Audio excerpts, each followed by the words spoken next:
How to fix Instagram creator accounts can't be private.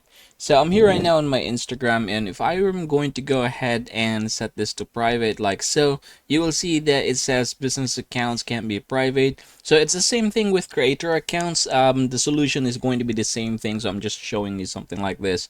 Now, in order for you to fix this problem, what you're going to do is head over to the settings. Here, what you're going to do is look for the account types.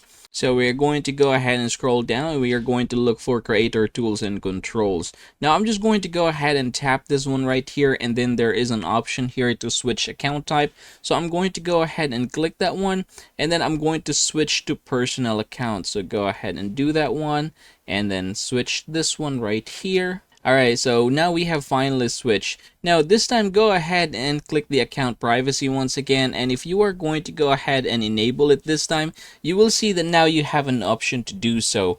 And yeah, that is how you are going to fix Instagram business or creator accounts can't be private.